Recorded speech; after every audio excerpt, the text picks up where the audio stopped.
Seja muito bem-vindo a mais um Hit Informa. No programa de hoje você vai saber como tratar e evitar lesões causadas pelos exercícios físicos. E que tal emagrecer com a ajuda dos sucos? Já pensou? É o que a gente vai aprender na nossa Cozinha Fit. Tem ainda uma aula de funcional que utiliza os movimentos da capoeira. Tudo isso no programa de hoje e a gente começa com o nosso bate-papo.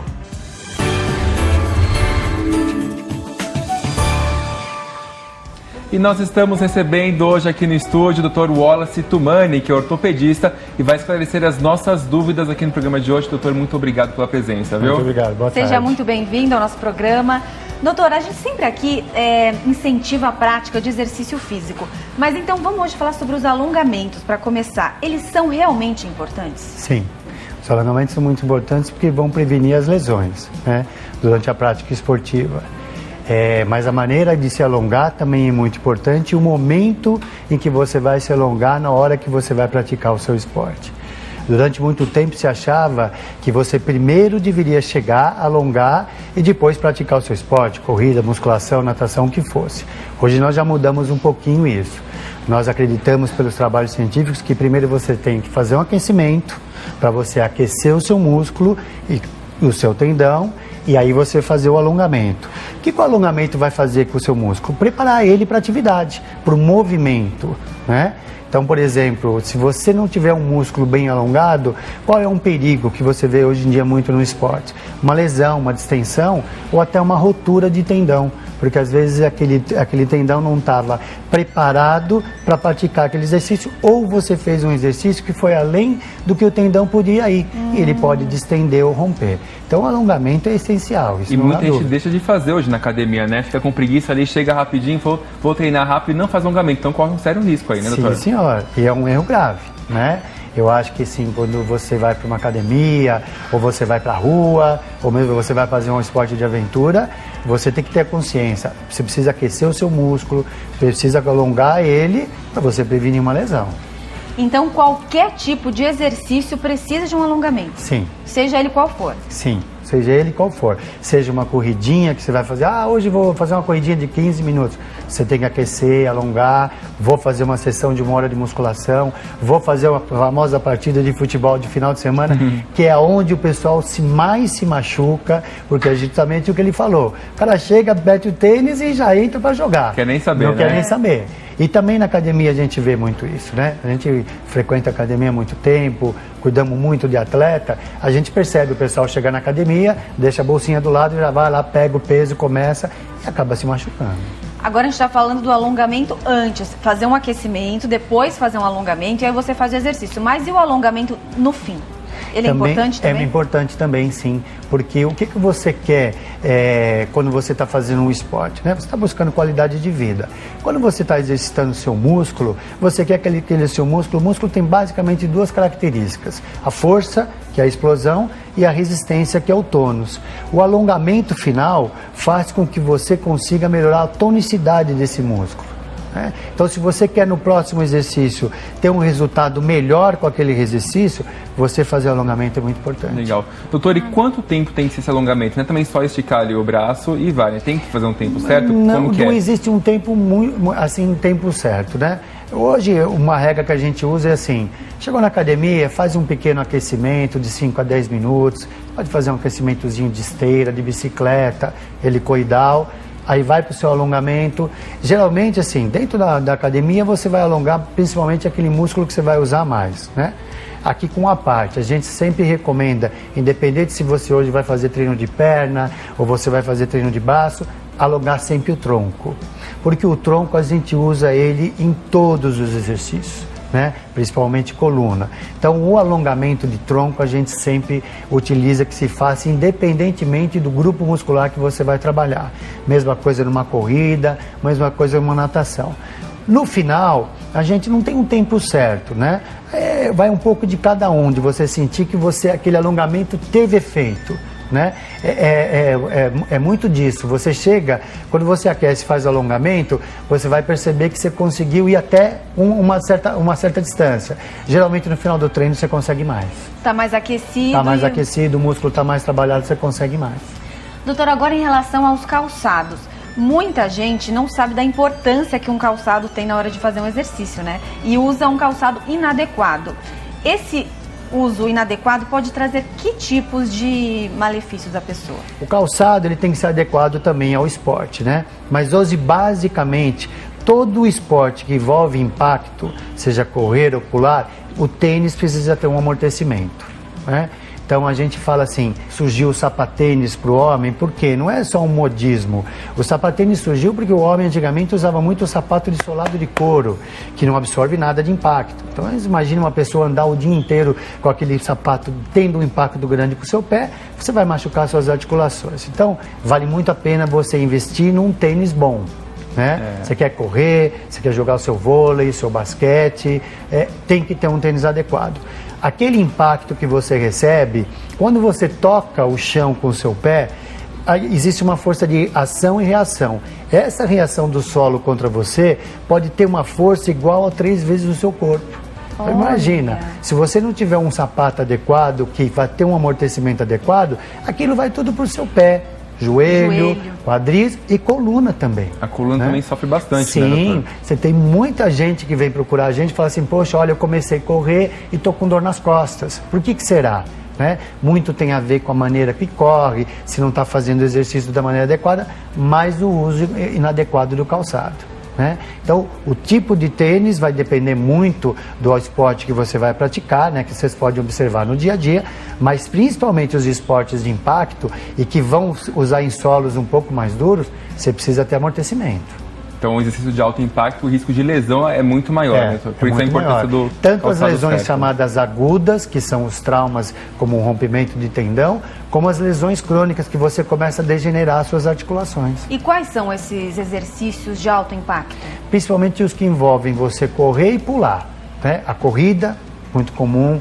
Os esportes como vôlei, basquete, o futebol. O futebol, geralmente, como ele é praticado tirando o futebol de salão em campo ou areia, em que o solo então é um pouco mais macio, não tem tanto perigo. Mas especialmente vôlei, basquete, corrida são esportes de impacto bastante grande. Doutor Jorge, você falou em corrida, quem tem algum problema no joelho pode correr ou tem alguma restrição? Depende do problema, né? Isso, vamos começar por aí. Tá. Se ele tiver uma lesão em que a corrida pode agravar essa lesão, ele precisa primeiro resolver essa lesão, né? Mas pode. Existe muito preconceito de se falar assim, olha, fulano tem problema de coluna, ele não pode correr. O ciclano tem problema no joelho, ele não pode correr. Se for assim, todo atleta a gente vai proibir ele de correr. Porque naturalmente todo atleta que faz corrida, com o passar do tempo ele desenvolve algumas lesões. Né? É comum, né? Então, na verdade, você tem que primeiro ver que lesão que é, se for uma lesão que vai ser prejudicada para aquele esporte, resolver. E existe a maneira certa, técnica, de que você praticar esporte. A gente estava até dando uma aula essa semana para algumas pessoas, que um dos esportes que todo mundo gosta de fazer é a corrida. E o que todo mundo faz? Passa na loja, compra um calção, uma camiseta e um tênis e vai correr. Correr também exige técnica. Olha, entendeu? só, não é sair ali correndo. Exatamente, correr exige uma técnica, a maneira que você pisa, como você usa o seu braço, como você usa o seu tronco. Muitas vezes a dor que você teve na corrida não é porque você tem uma lesão, é porque você estava correndo errado. Fazendo errado. E quem está acima do peso, pode correr? Pode, mas é como eu falei, ele também precisa ter um quê? Um treino, uma técnica. E vai ser bom. A pessoa que está acima do peso, um dos esportes que mais vai contribuir para ele enxugar é a corrida. Ele não está proibido de correr.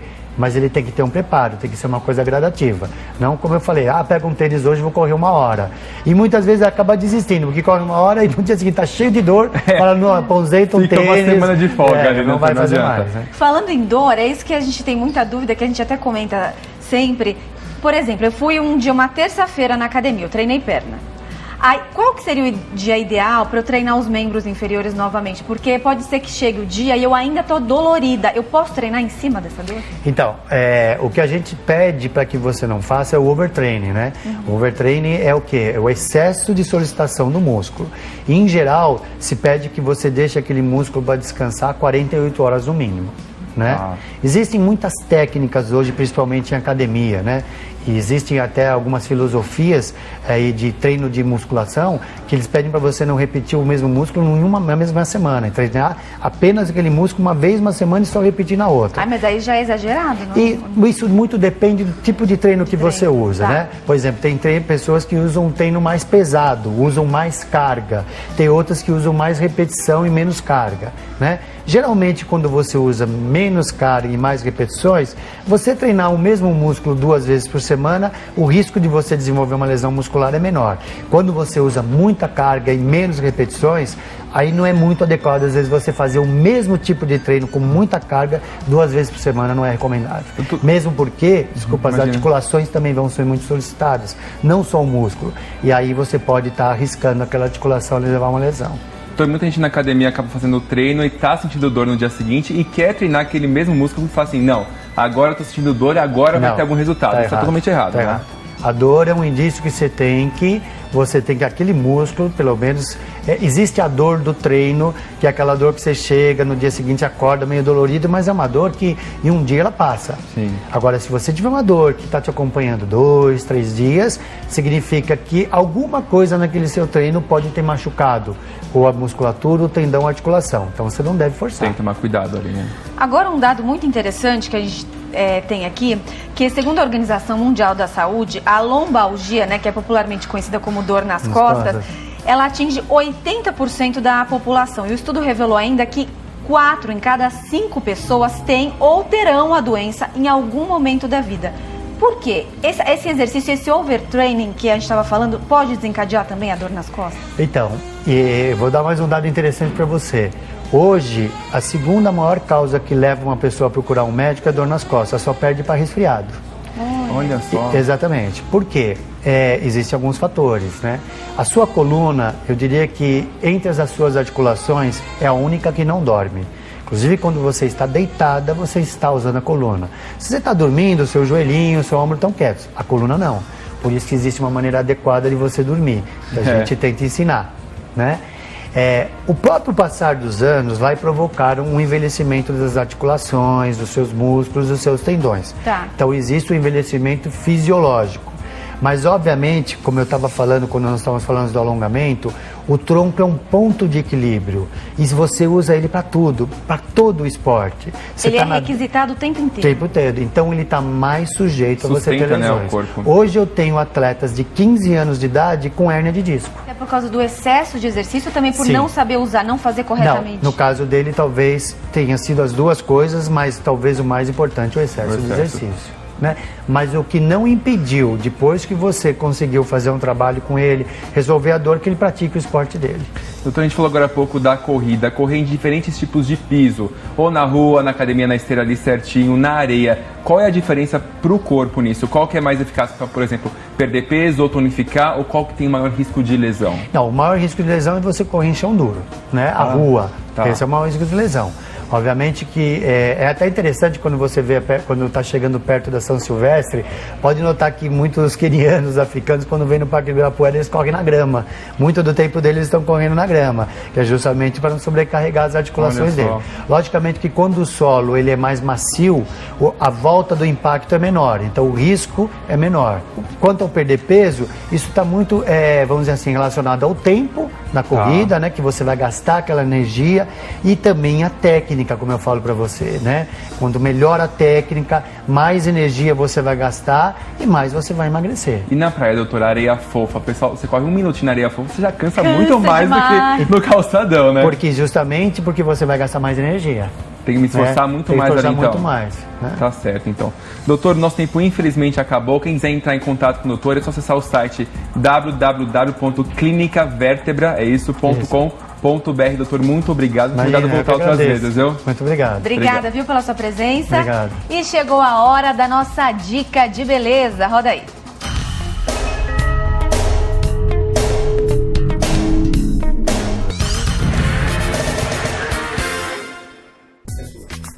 Olá Renata, Leandro, hoje eu vou ensinar como estilizar cabelos curtos. São cabelos muito bonitos, práticos, arrojados, mas nem sempre nós sabemos como organizar isso em casa. Alguns produtos e os passos de forma correta, eu vou ensinar como ter o efeito de televisão e revista. Muito fácil. Vamos lá? Eu estou aqui com a Fernanda e ela tem os cabelos curtos, lisos, mas sem muita forma. Nós vamos usar uma escova nesse formato, que é a escova raquete. Ela tem essa almofadinha e um secador. A ideia é que seja tudo muito rápido. Eu vou secar o cabelo, levantando toda a raiz, para que ele tenha volume e movimento em direções completamente diferentes, tá?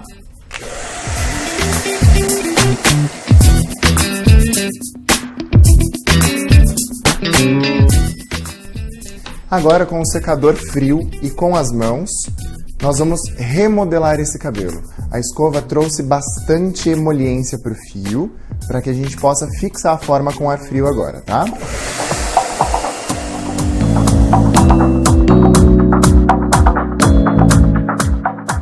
Agora o principal, o segredinho dos cabelos curtos, é sempre uma pomada. Ela vai ser responsável por unir os fios e trazer definição para as mechas, que traz aquele efeito bem bagunçado. A melhor forma de aplicar é espalhar nas mãos e fazer o formato de arco com os dedos. E aplicar em todos os fios em direções diferentes.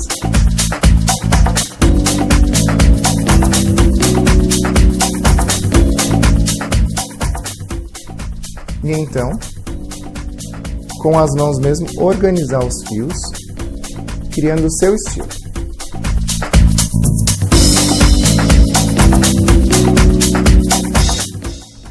Depois de ter certeza que a forma escolhida é essa, um spray de fixação forte para que o penteado dure o dia inteiro.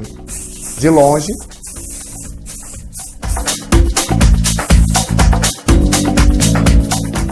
e está pronto. Vou fazer uma variação e vocês vão acompanhar o final.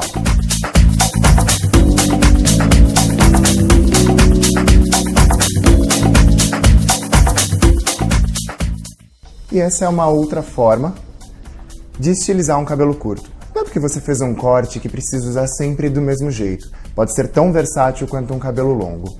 Nesse caso, nós usamos antes da pomada e do spray um modelador para trazer bastante sustentação e aumentar o volume na parte de cima, deixando as laterais bem sequinhas com apenas um secador, um babyliss, uma pomada e um spray.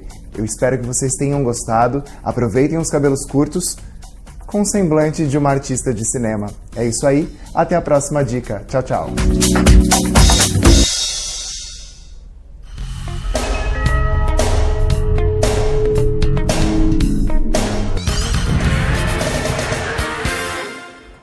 E daqui a pouco você vai conhecer o poder dos sucos para emagrecer. E ainda uma aula funcional que utiliza os movimentos da capoeira. É daqui a pouco, até já!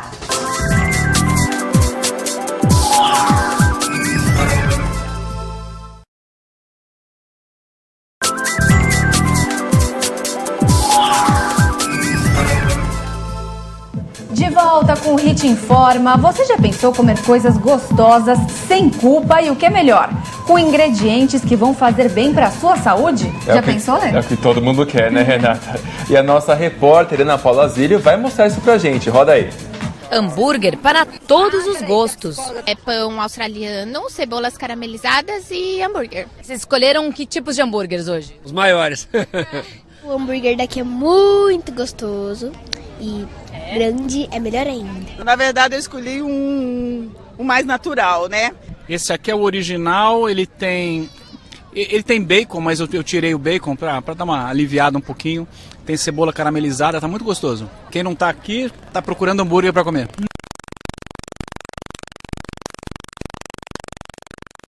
Para quem está de dieta, um convite para comer um hambúrguer pode parecer cilada. Afinal, quando pensamos num hambúrguer, logo vem a imagem de muito queijo derretido e molhos especiais. Mas nós viemos até este encontro de hamburgueiros em São Paulo para mostrar que também existe hambúrguer saudável. Gente, o cheiro por aqui está bom demais. Então, vem comigo!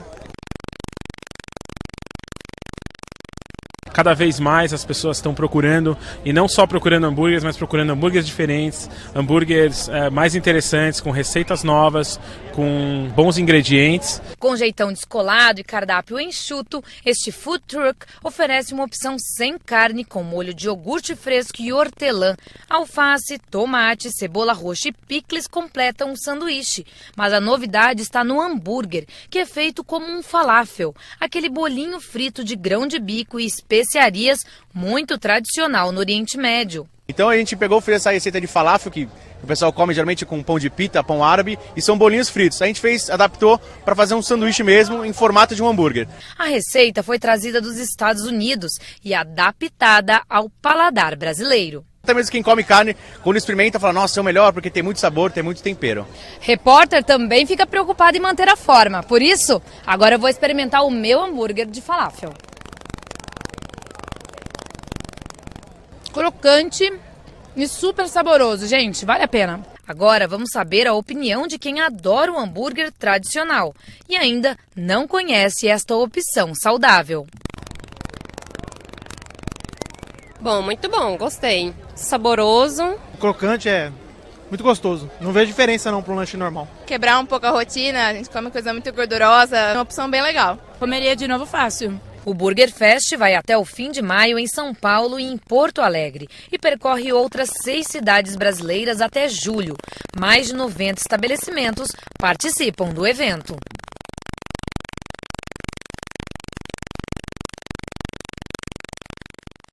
Depois do sanduíche ter sido aprovado, nós viemos até a cozinha do chefe aqui no Food Truck para conhecer os segredos deste hambúrguer de falafel. No caso, o chefe é o Renato Consolaro, que vai nos ensinar os segredinhos. E quem sabe até a gente pode montar em casa, não é mesmo, Renato? Com certeza, a gente vai preparar tudo de uma forma simples e prática para quem quiser recriar em casa não ter dificuldade.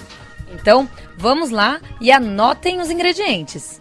12 gramas de cúrcuma, 12 gramas de páprica, 2 gramas de noz moscada, 28 gramas de alho, 275 gramas de cebola, 70 gramas de salsa, 20 gramas de sal, 20 gramas de fermento em pó para bolo, semente de coentro, semente de cominho e 250 gramas de grão de bico.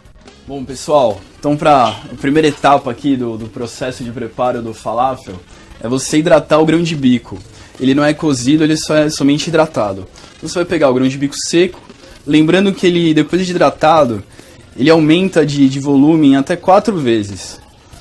Então você vai deixar ele hidratando durante a noite na geladeira, né? E no dia seguinte, ele vai estar assim, com 4 vezes mais o volume. Depois que ele hidratou, você pode dispensar água e passar uma água nele, né? Porque aquela água que ficou durante a noite não é interessante. Agora que já tem o grão de bico hidratado, se você não tiver um processador de alimentos, que não precisa ser desse tamanho, pode ser menor, você pode também picar na faca, você vai ter só um pouco mais de trabalho e o resultado vai ser igual ou melhor até. Então eu primeiro vou misturar a cebola, a salsa e o alho e eu vou bater isso. A cebola no processador, ela tende a virar uma pasta, então você não precisa bater sem parar. Então agora, eu vou pegar essa massa e vou virar ela num recipiente. E eu vou misturar aqui as especiarias secas que eu previamente esquentei na frigideira para liberar todo o aroma que eles têm.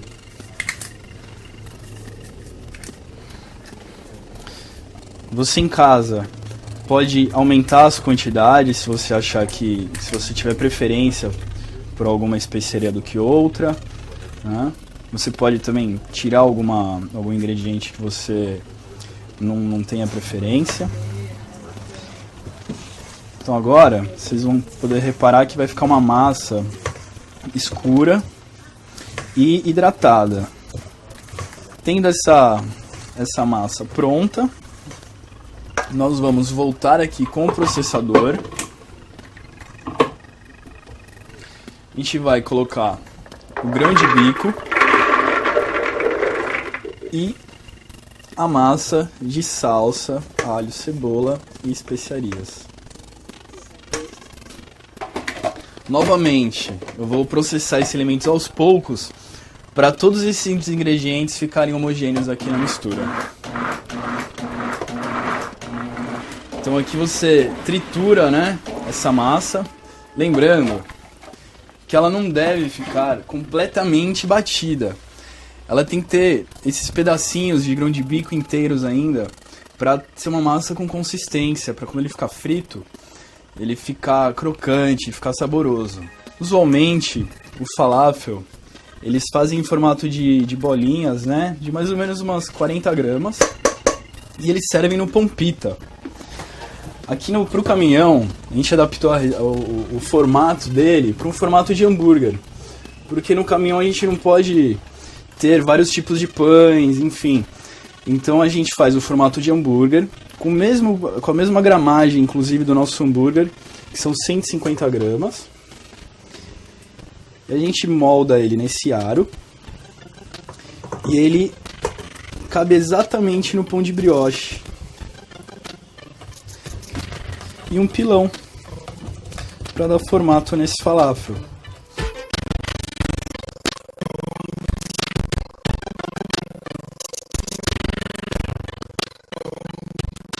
Agora então que a gente já moldou o falafel, com cuidado, eu vou pegar o disquinho. Você pode fazer outros formatos que você desejar. Vou pegar o disco, vou apoiar na escumadeira. Porque aqui não tem ovo, não tem farinha para dar liga nessa massa. Simplesmente o que está dando liga é o grão de bico batido, né? Então, pegar sempre com cuidado para ele não se desmanchar. Você vai colocar no óleo a 180 graus, de preferência com cuidado.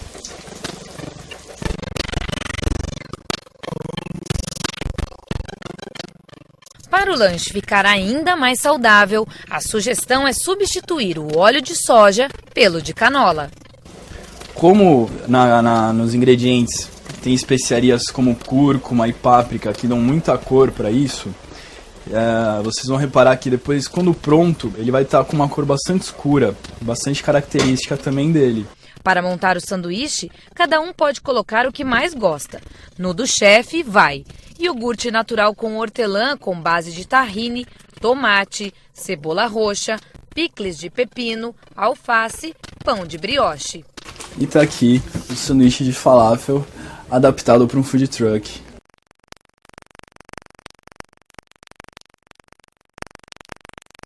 Muito pois bom. Né? Assim fica mais fácil manter a linha. Que tal perder alguns quilinhos com a ajuda de sucos deliciosos? Eu tô dentro. Vamos lá? Chegou a nossa cozinha fit.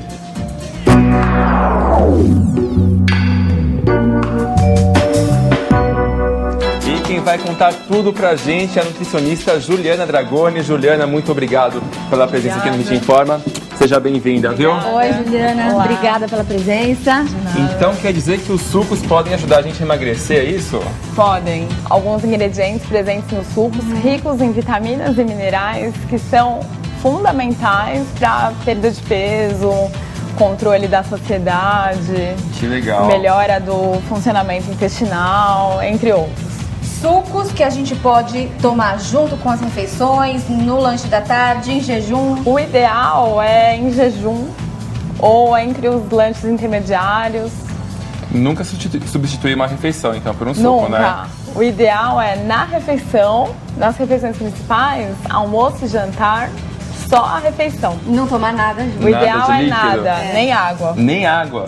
Porque o estômago dilata e a gente pode repetir prato, é um pouco perigoso. Entendi. Você se empolga ali, aí o estômago fica maior, né? E aí você vai comendo mais. Consequentemente, mais alimento vai entrando e há ganho de peso nessa brincadeira. Você sabe que eu era viciada, eu não conseguia comer sem beber alguma coisa. E os primeiros dias foi muito difícil, senti muita falta, fui tirando. Hoje eu já não sinto mais tanta falta. Isso é importante, é um hábito que a gente adquire. Os primeiros 15 dias são mais complicados, mas depois você tira de letra. Hoje já tá fácil. Tem que persistir ali, não pode desistir nunca, né? Vamos lá então? Vamos começar o suco emagrecedor. Estou colocando a maçã. Que a gente já falou que ela é rica em fibras aí. Rica em fibra. A beterraba atua na coagulação sanguínea. Bronzeado. O pepino é um hidratante natural. Tá. A cenoura atua muito importante também no bom funcionamento do intestino. Opa, tá viva. Isso. E também é rica em beta-caroteno. Nós iremos acrescentar um pouquinho de água. Tá. Pra ajudar a bater, né? Tá, mas o ideal é não colocar muito líquido aí, né? O ideal é bater só com esses ingredientes. Tá. Vamos lá? Fechou? E vai!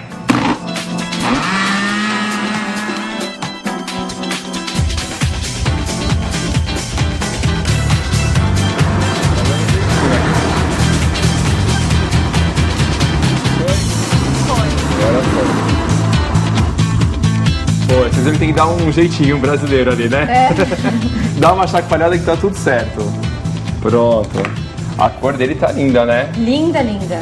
É atrativa. Como ela é linda. Vamos lá? Vai. Tintim, saúde. De novo, vamos lá.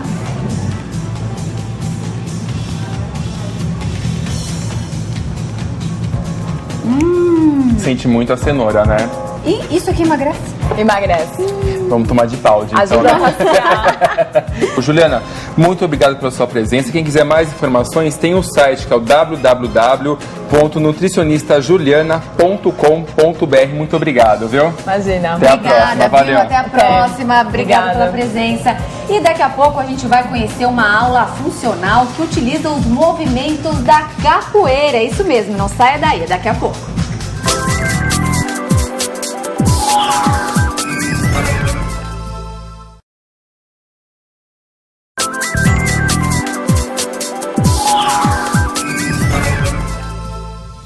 Estamos de volta e chegou a hora do nosso Momento Fitness.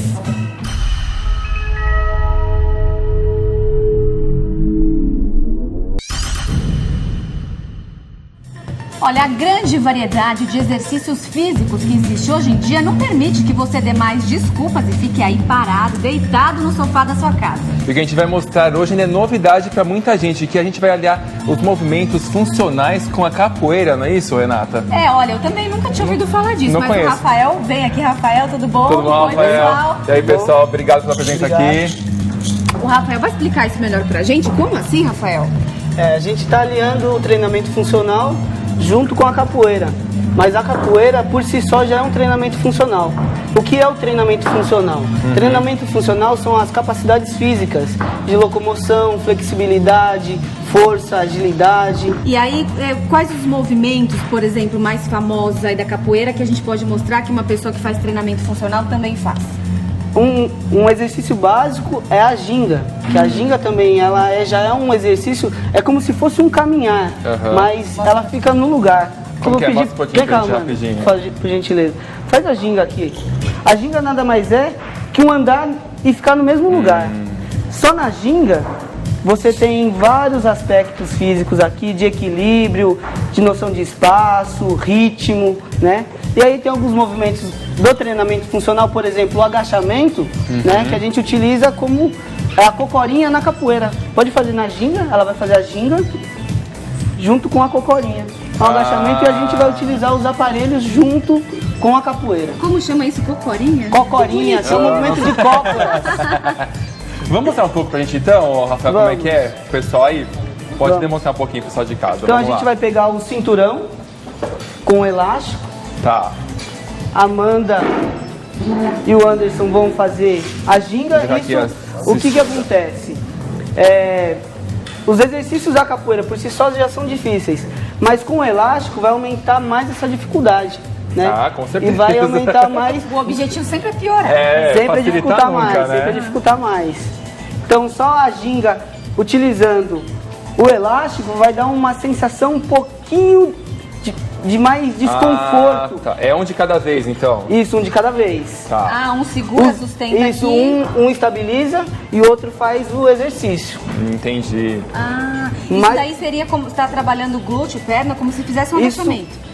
Na verdade, trabalha vários grupos musculares. E cardio também, né? Que você não para um segundo. Também. Dependendo da intensidade. O abdômen, nesse caso, fica o tempo todo contraído. O já é tempo uma boa saída todo... para quem não gosta de fazer abdominal, né? Já Bastante. engloba ali. Bastante. Ah, bacana. O que mais que tem? A gente também tem aqui a prancha. Vou pro chão, certeza. A gente fez a cócoras, que é a cocorinha da capoeira, aí fica mais instável ainda. Então esse é um exercício de agachamento aliado ao movimento da capoeira. Entendi. Olha, tem que ter um equilíbrio. Muito. Também tá trabalhando toda Tá essa trabalhando o região. quadríceps, tá trabalhando o abdômen, né? Concentração. Olha só como... A instabilidade é muito grande. E Isso que esse ele é o- magrinho já tá acostumado, e ó. Pensa eu ali. Difícil. Pensa eu ali, que situação. Melhor não. Vocês querem Melhor não. aproveitar? Eu fico aqui assistindo. Não, Não, hoje a gente assiste, só fica tranquilo, obrigado. Pode guardar. Que mais que a gente tem, A gente Rafael? também tem o rolinho de abdômen. Ih, né? esse é triste, hein? Então esse tem várias etapas, né? Aham. Também foge do abdômen tradicional, do abdominal tradicional, né? Que é um estímulo diferente. Então, para as pessoas que estão começando, o ideal é fazer o movimento mais curto, né? Voltou. Isso, projeta um pouquinho mais o quadril para frente, voltou. Isso. E para quem já tem um condicionamento físico maior, dá para aumentar essa amplitude, recrutando mais ainda o abdômen. Então a força que se faz nesse exercício é muito grande. Isso aqui pra ir é fácil, o triste é voltar, né? Então, a gente olha, mas a gente não imagina a força que você tem que fazer. Muita aqui, né? força. Porque tem a parte concêntrica e excêntrica. O que é isso? A concêntrica é na hora que contrai. A excêntrica é a volta, por isso que essa volta é a mais difícil. É mais difícil mesmo, né? Exatamente. E na aula que vocês têm, engloba todos esses exercícios ou você vai revezando? A gente tem um plano de aula, né, Entendi. e de acordo com as características e necessidades. No Tá. caso, inclui o treinamento funcional para capoeira, para melhorar a performance do capoeirista.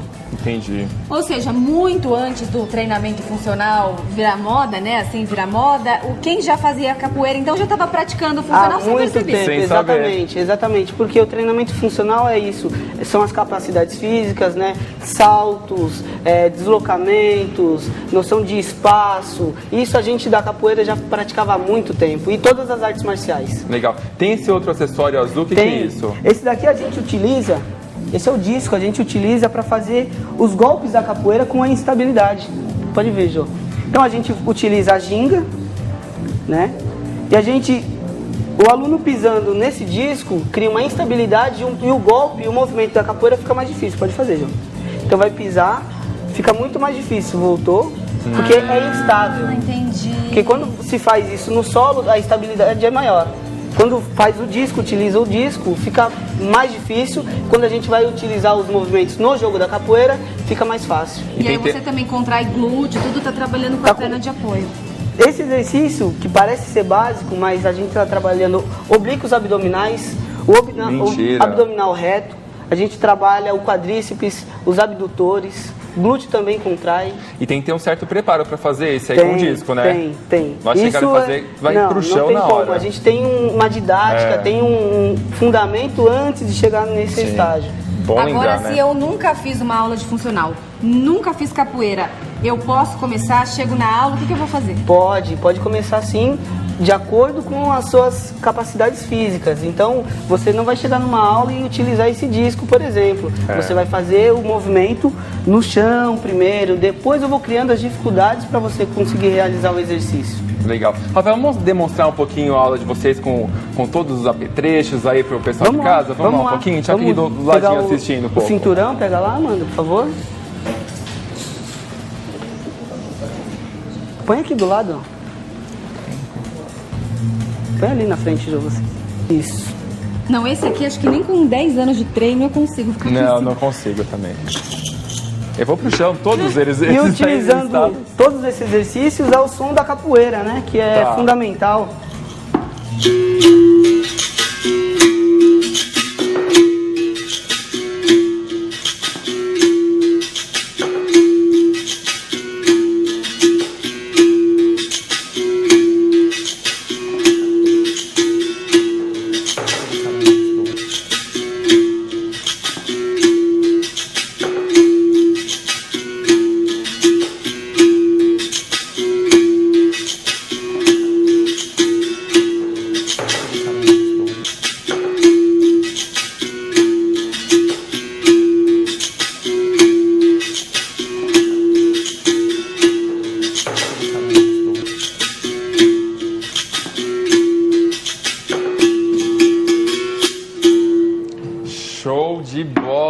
Rafael, olha, quantas vezes por semana a pessoa pode fazer essa aula aí? O ideal são 3 vezes por semana, né? Tá. Quanto tempo dura uma aula? Uma aula em média 1 hora, 1h30. É bastante, então, tempo. Né? Tem todo um aquecimento antes de chegar nesse estágio também, tem uma preparação de aquecimento, alongamento. Né? O alongamento é importante antes e depois dos exercícios também. E qualquer pessoa pode fazer, de qualquer idade, o público é enorme. É dos 8 aos 80, a gente costuma brincar, mas na verdade não existe uma atividade contraindicada, existem pessoas contraindicadas para fazer os exercícios. Por exemplo, uma pessoa que tem uma condromalácia não pode ter uma amplitude muito grande de joelho, então a gente tem que ter esses cuidados, por isso eu faço uma anamnese, né?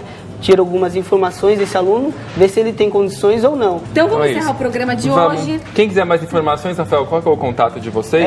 11 9 4211 5656. Tem também um site, não é isso? Tem, fitstadio.com.br.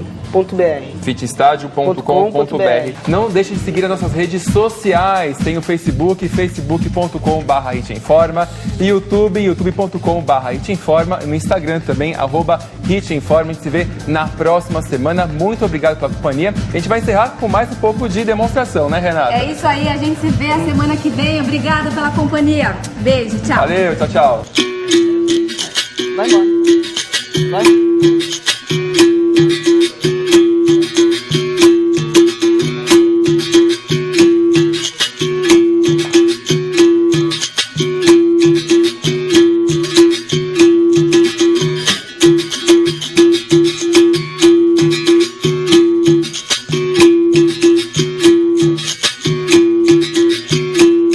Vai, Amanda. Vai, Amanda. Bora?